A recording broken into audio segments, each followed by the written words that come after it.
Bismillahirrahmanirrahim. Assalamualaikum warahmatullahi wabarakatuh. Alhamdulillahirrahmanirrahim.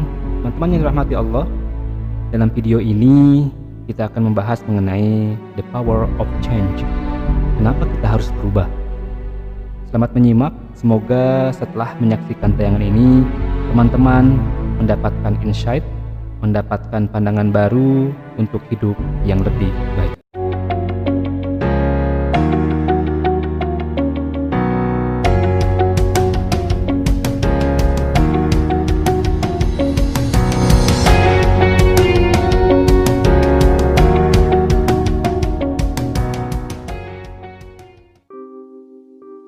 Materi ini akan kita mulai dengan sebuah materi yang sangat menarik ya, yang saya ambil dari buku Wonderful Life karya Ryan Martian.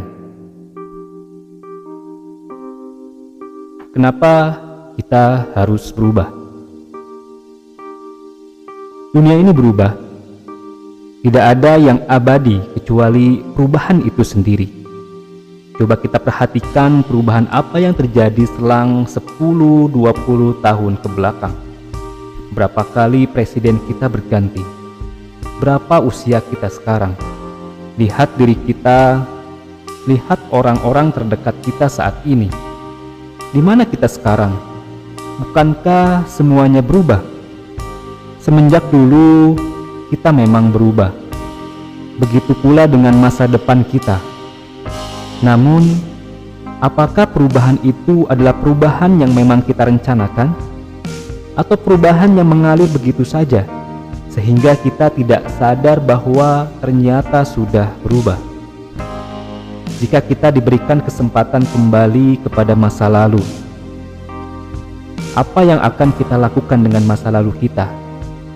Jika usia kita saat ini 30 tahun, dan diberikan kesempatan kedua untuk bisa kembali kepada masa kanak-kanak, masa remaja, merancang ulang masa depan, apa yang akan kita lakukan?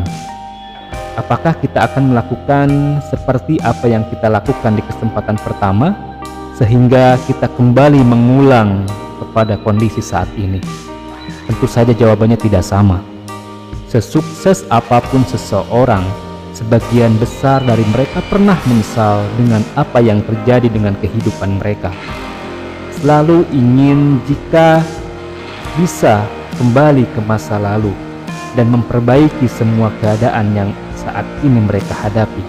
Saya akan belajar lebih rajin, saya akan belajar agama lebih dalam lagi, saya akan lebih menghormati orang tua, saya akan lebih mencintai pasangan hidup, saya akan sekolahkan anak saya di sekolah terbaik, saya akan lebih hormat terhadap guru-guru, saya akan atur keuangan, saya tidak akan makan terlalu berlebihan, saya akan rajin olahraga, saya tidak akan menyia-nyiakan kehadiran orang-orang terdekat saya, dan seterusnya.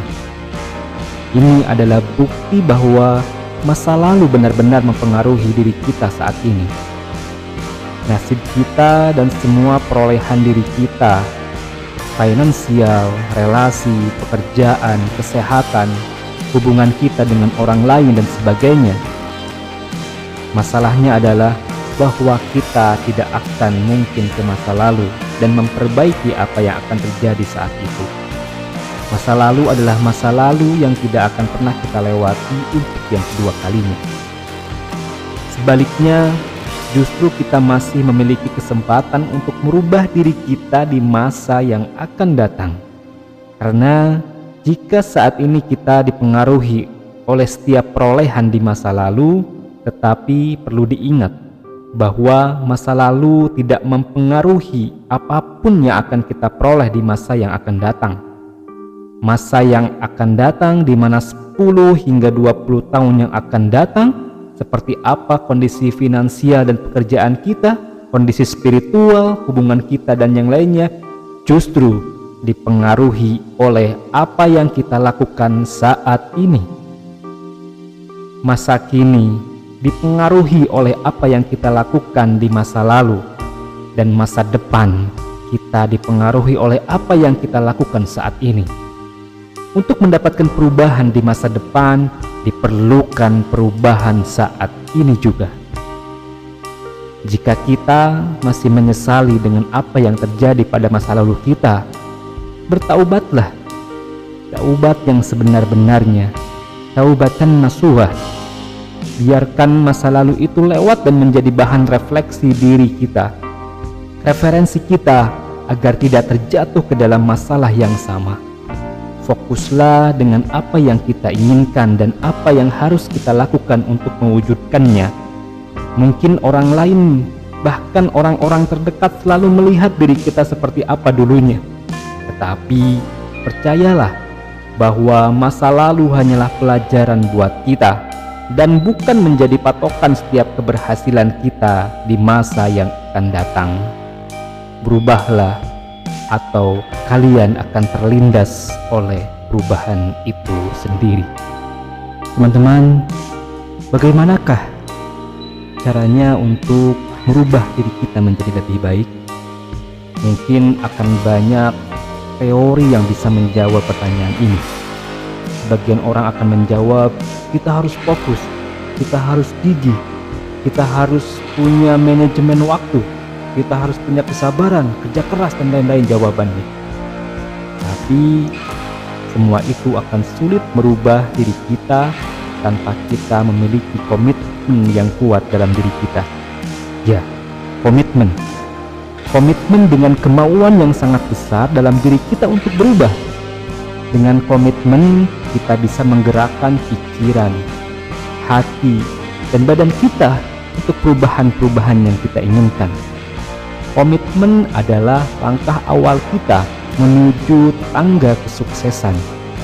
Dan laluilah anak tangga lainnya dengan take action. Apa bentuk actionnya? Kak Agim pernah mengatakan rumus perubahan yang sangat simpel, yaitu 3M, yaitu mulailah dari diri sendiri. Mulailah dari diri sendiri kita. Kita tidak bisa merubah sesuatu di luar area kita. Yang bisa kita rubah ya diri kita sendiri dulu. M yang kedua adalah mulailah dari hal yang kecil.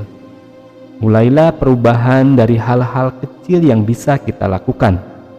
Ketika kita ingin berkomitmen bisa tilawah setiap hari, mulailah kita komitmen diri kita untuk tilawah mungkin 1 halaman per hari, alih-alih harus langsung komitmen 1 juz ya, per harinya. Tetapi 1 halaman itu rutin kita laksanakan, dan lama-lama insya Allah akan meningkat kuantitasnya. Dan M yang terakhir adalah mulailah sekarang juga, ya, saat ini juga. Sekian teman-teman ya, materi self development pada video kali ini, semoga bermanfaat. Nantikan materi-materi lainnya. Barakallahu fikum. Wassalamualaikum warahmatullahi wabarakatuh.